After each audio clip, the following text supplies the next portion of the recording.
ওষুধ ছাড়াই সহবাসে দ্রুত বীর্যপাতের মাধ্যমে কিভাবে স্ত্রীকে সুখ দেওয়া যায়। ধন্যবাদ ভাইয়া সুন্দর একটা কমেন্টস করার জন্য। দেশের এবং প্রবাসের ভাই বোনদের প্রতি সালাম। আসসালামু আলাইকুম। আমি প্রভাষক ডাক্তার রিক্তা পারভিন, হোমিওপ্যাথি এবং আয়ুর্বেদিক চিকিৎসক। সবারই একই প্রশ্ন থাকে সব পুরুষ ভাই বোনদের, যে কিভাবে দীর্ঘ সময় সহবাসে লিপ্ত থাকা যায় এবং স্ত্রীকে স্বামীকে সুখ দেওয়া যায়। ঠিক এমনই একটা প্রশ্ন আজকে কোনো এক শুভাকাঙ্ক্ষী আমাকে প্রশ্ন করেছেন, ম্যাডাম, ওষুধ ছাড়াই সহবাসে দ্রুত বীর্যপাতের মাধ্যমে কিভাবে স্ত্রীকে সুখ দেওয়া যায়। ধন্যবাদ ভাইয়া সুন্দর একটা কমেন্টস করার জন্য। তাহলে এখানে বোঝা যাচ্ছে যে স্বামী কিন্তু, অনেকে বলে যে স্বামী সহবাসের সময় কিছু চায় না, কিভাবে তার সুখটা হলেই হলো, সহবাস করে চলে যায়। কিন্তু না, দেখেন সব স্বামীরাই কিন্তু চায় যে স্বামী স্ত্রী দুজন একসঙ্গে সুখ অনুভব করুক সহবাসের সময়, এবং একই সঙ্গে বীর্যপাত হোক। বীর্যপাত হওয়ার মাধ্যমে দুজন সুখ অনুভব করুক, এটা সব পার্টনারাই কিন্তু চেয়ে থাকে। কারণ একতরফা কখনো সুখ আসে না। যখন আপনার পার্টনারের সুখ হবে তখন কিন্তু আপনার ভিতরে আলাদা একটা ফিলিংস আসবে। তা আমি এখন সে বিষয় নিয়ে আলোচনা করব। তো দীর্ঘ সময় সহবাসে লিপ্ত থাকার জন্য অনেকে কি করে, বাজার থেকে মানে লুকিয়ে ফার্মেসি থেকে একটা ওয়ান টাইম ট্যাবলেট কিনে নিয়ে আসে, যে এটা খেয়ে দীর্ঘ সময় স্ত্রীর সঙ্গে সহবাসে লিপ্ত থাকবো এবং স্ত্রীকে সুখ দেবো, নিজেও সুখ নেব। কিন্তু অন টাইম কি করে, অন টাইম আপনার কিডনি ইফেক্ট করবে, জোরপূর্বক আপনাকে কিন্তু সহবাসের ইচ্ছা বাড়িয়ে দিচ্ছে, সময়টা বাড়িয়ে দিচ্ছে, বীর্যপাত আটকিয়ে রাখছে। তাহলে অন টাইম আপনার কিডনি নষ্ট করবে, একটা সময় অন টাইমে কাজ হবে না, একটা সময় কোনো চিকিৎসাতেও কাজ হবে না।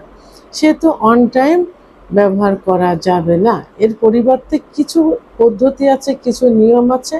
এই নিয়মগুলো ফলো করলেই কিন্তু সহবাসে দীর্ঘ সময় লিপ্ত থাকা যাবে এবং স্ত্রীকে সুখ দেওয়া যাবে। সব স্ত্রীরাই চায় যে তার স্বামী সহবাসের সময় তাকে পর্যাপ্ত পরিমাণ আদর করুক, অর্থাৎ ফোরপ্লে করুক। তো আপনি যখন সহবাসে লিপ্ত হবেন, আপনি মনে করছেন যে আপনার দ্রুত বীর্যপাত হয়ে যায়, সেক্ষেত্রে আপনি প্রথমেই স্ত্রীর কাছে গিয়ে সহবাসে লিপ্ত হতে চাইবেন না। এটাতে কি হবে, আপনার ইচ্ছাটা কিন্তু আছে, স্ত্রীর কিন্তু ইচ্ছা নেই। তখন আপনি সহবাসে গেলে 2-1 মিনিটের ভিতরে, 30-40 সেকেন্ডের ভিতরে আপনার বীর্যপাত হয়ে যাবে। আপনার যখন বীর্যপাত হবে তখন কিন্তু আপনার স্ত্রীর ভিতরে উত্তেজনা আসা শুরু করবে, আর তখনই কিন্তু আপনার বীর্যপাত হয়ে গেল, স্ত্রী কিন্তু কিছুই হলো না। সেক্ষেত্রে আপনি কি করবেন, সেক্ষেত্রে আপনি একটু টেকনিক অবলম্বন করবেন। আসলে এটা টেকনিক না, এটাই আসলে নিয়ম, যে সহবাসের পূর্বে অন্তত মহিলাদের 10 থেকে 15 মিনিট ফোরপ্লে করতে হবে। কোনো মেয়েদের দেখা যায় 10 থেকে 15 মিনিট সেক্স উত্তেজনা চলে আসে, আবার কোনো মেয়েদের দেখা যায় যে 30 থেকে 35 মিনিট ফোরপ্লে করার পর যৌন উত্তেজনা আসে, অর্থাৎ অর্গাজম হয়। সেক্ষেত্রে আপনি স্ত্রীকে পর্যাপ্ত পরিমাণে ফোরপ্লে করবেন, আদর করবেন, দেখবেন আপনার স্ত্রী অর্গাজম হবে, অর্থাৎ সেক্স করার উত্তেজনা তার ভিতরে চলে আসবে। আর অর্গাজম হলে তার কামড়া চলে আসবে, জায়গাটা পিছিল হয়ে যাবে। এভাবে যদি 10-15 মিনিট আপনি আপনার স্ত্রীকে ফোরপ্লে করতে থাকেন এবং আপনার স্ত্রী আপনাকে ফোরপ্লে করবে প্রয়োজন অনুসারে, তো সেক্ষেত্রে যদি মনে করেন যে আপনারটা আগে বেরিয়ে যাচ্ছে, সেক্ষেত্রে আপনি প্রয়োজনে একতরফাভাবে স্ত্রীকে ফোরপ্লে করবেন। ফোরপ্লে করলে তার ভিতর অর্গাজম হবে। এভাবে যদি বারবার ফোরপ্লে করেন, দেখা গেল যে ভিতরে প্রবেশ করার আগেই 10-15 মিনিট ফোরপ্লে করলে আপনার স্ত্রী 3-4 বার অর্গাজম হয়ে গেল। সে সহবাসের জায়গায় যাওয়ার জন্য একদম মানে আগ্রহ প্রকাশ করবে। আপনি তখন টেকনিক অবলম্বন করে আবার তাকে ফোরপ্লেতে লিপ্ত করবেন। আর ফোরপ্লেতে সব থেকে বেশি সেন্সিটিভ জায়গা হলো ক্লাইটোরিস। আপনি নারিকেলের তেল অথবা অলিভ অয়েল তেল হাতে নিয়েও জায়গাটা স্পর্শ করতে পারবেন, তাহলে তার ভিতরে আরও বেশি উত্তেজনা আসবে। এভাবে 10, 15, 20 মিনিট তাকে উত্তেজিত করে আপনি যখন সহবাসে যাবেন তখন কিন্তু ফোরফিলে তাকে রানিং রাখবেন। তাহলে দেখবেন যে আপনার বীর্যপাত হওয়ার আগে আপনার স্ত্রীর বীর্যপাত, কারণ সহবাসে যাওয়ার পূর্বে তার কয়েকবার অর্গাজম হয়ে গেছে, সহবাসে যেও অর্গাজম হচ্ছে। তো সেই ক্ষেত্রে আপনি ফোরফিলে রানিং রেখে সহবাস করলে আপনার আগে আপনার স্ত্রী কিন্তু বীর্যপাত হয়ে যাবে।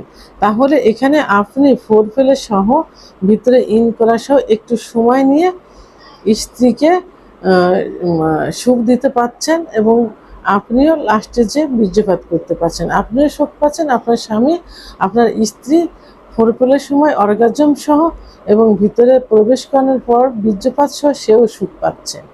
তাহলে 1 নম্বর টেকনিক অবলম্বন করলেন। এবার 2 নম্বর যে টেকনিকটা সেটা হলো যে আপনি যখন সহবাসে লিপ্ত হবেন ফোরফিলে করার পর, তারপরেও আপনি দেখছেন যে আপনার আগেই বীর্যপাত হয়ে যাচ্ছে, কিন্তু যখন বীর্যপাত হয়ে যাওয়ার উপক্রম হবে তখন কিন্তু আপনি যদি লিঙ্গ বের করে ফেলেন তাহলে কিন্তু ঠেকাতে পারবেন না, ভিতরেই পড়ে যাবে অথবা বাইরে এসে কিন্তু বীর্য বেরিয়ে যাবে। তা আপনাকে টেকনিক অবলম্বন করতে হবে থেমে থেমে সহবাস করা। এটাকে স্টার্ট অ্যান্ড স্টপ থেরাপি বলা হয়। Start and stop therapy. আপনি সহবাসে গেলেন, 1 বার 2 বার সঞ্চালন করলেন, আবার আপনি বের করে ফেললেন, বের করে স্ত্রীকে ফোরফিলে করতে থাকবেন, স্ত্রীও বুঝতে পারবে না, স্ত্রী ভাবে যে মনে হয় এরকমই। স্ত্রীকে ফোরফিলে করলেন, একটু স্টপ থাকলেন, আবার ইন করলেন, আবার 1 বার সঞ্চালন করলেন, মনে হবে যে হয়তো বেরোতে পারে, ঠিক সেই মুহূর্তে আবার আপনি বের করে ফেলবেন স্ত্রীকে। আবার তখন একটু ঠোঁটে চুম্বন দিলেন, কপালে দিলেন, স্ত্রীর মাথার ভিতর চুলে হাত দিলেন, গলায় স্পর্শ করলেন, এভাবে একবার ইন করলেন, বের করে ফেললেন। করলে দেখা যাবে যে আপনি 5-6 মিনিট 10 মিনিট মতো কিন্তু এটা এই টেকনিকটা অবলম্বন করতে পারছেন। এটাতে আপনার স্ত্রীও বুঝতে পারলো না, আপনিও তাকে সুখ দিতে পারলেন এবং একই সঙ্গে প্রায় বীর্যপাত হয়ে গেল। এটা 2 নম্বর। 3 নম্বর হলো আপনি দেখছেন যে সহবাস অর্গাজম করলে, সহবাসে গেলে আপনার দ্রুত বীর্যপাত হয়ে যাবে। তখন আপনি কি করবেন? তখন আপনি জেনে রাখবেন যে আপনার স্ত্রীর যে যোনিপথ, এই যোনিপথটা কিন্তু রাউন্ড থাকে, এইভাবে রাউন্ড মানে ঘুরানো থাকে। নিচে কি থাকে? নিচেই থাকে রেকটাম, মলদ্বার, দুপাশে রান থাকে, দুপাশে রান, আর উপরে প্রসাবের যে জায়গা থাকে তার নিচে উপরে এইখানে জি স্পট একটা জায়গা আছে, জি স্পট জায়গা। এই জায়গাটায় লাগাতার ঘর্ষণ দিলে স্ত্রী কিন্তু বীর্যপাত হয়। অনেক স্বামী যে স্ত্রীর বীর্যপাত হয় এটাই বুঝতে পারে না, আর স্ত্রীর বীর্যপাত কিন্তু প্রসাবের মতো হয়, পানির মতো বের হয়। তো আপনি যখন সহবাসে যাবেন একটু টেকনিক অবলম্বন করে আপনার লিঙ্গটা নিচের দিকে অনেকে নিচের দিকে ধাবিত করে কিন্তু সহবাস করে, ধাবিত না করে এই এই পুরুষাঙ্গটা উপরের দিকে ধাবিত করবেন। কারণ এই উপরের দিকে এখানেই যদি বেটে মেয়ে হয় তাহলে 1.5 থেকে 2 ইঞ্চি ভিতরে থাকে জি স্পট জায়গা, আর যদি লম্বা মেয়ে হয় তো 2 থেকে 2.5 ইঞ্চি ভিতরে জি স্পট জায়গা থাকে। তো আপনি যখন উপরের দিকে ঘর্ষণ দিচ্ছেন তখন কিন্তু আপনার লিঙ্গটা তার জি স্পট জায়গায় ঘর্ষণ লাগবে, তখন কি হবে? আপনার স্ত্রী দ্রুত বীর্যপাত হয়ে যাবে। ঠিক আছে, এটা টেকনিক অবলম্বন করে। এবং এই টেকনিকটা আপনি কি করতে পারেন, আপনি প্রথমে নিজে সহবাস করলেন, যদি একটু দীর্ঘ সময় চান নিজে সহবাস করলেন, আবার স্ত্রীকে শুয়ে স্ত্রীকে দিয়ে সহবাস করলেন। কারণ যখন মেয়েরা উপরে উঠে সহবাস করে তখন তাদের ঘর্ষণটা কিন্তু জি স্পট জায়গায় লাগে, কারণ লিঙ্গ তখন কিন্তু নিচের দিকে ধাবিত হয় না, তখন লিঙ্গ কিন্তু উপরের দিকে ধাবিত হয়।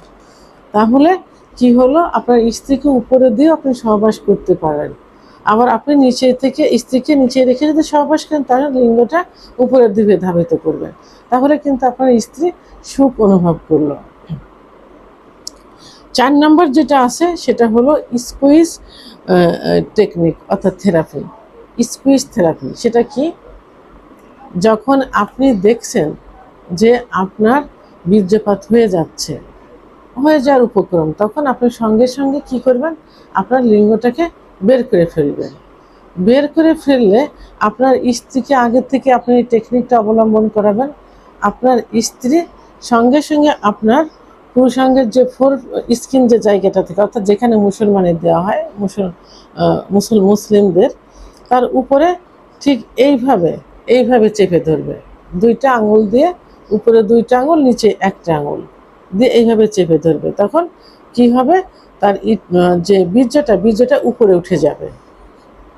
তাহলে ওই সময়ের জন্য বীর্যপাতটা বন্ধ হলো। এরপরে আবার সহবাস করলেন।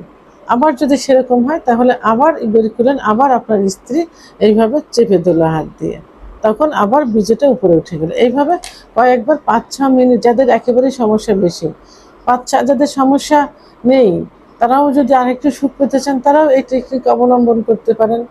তো এটা হলো স্কুইজ টেকনিক, অর্থাৎ থেরাপি। তো এইভাবেই এই থেরাপিটা আপনি কয়েকবার করতে পারেন। এভাবে আপনি 7-8 মিনিট সময় পেয়ে যাবেন।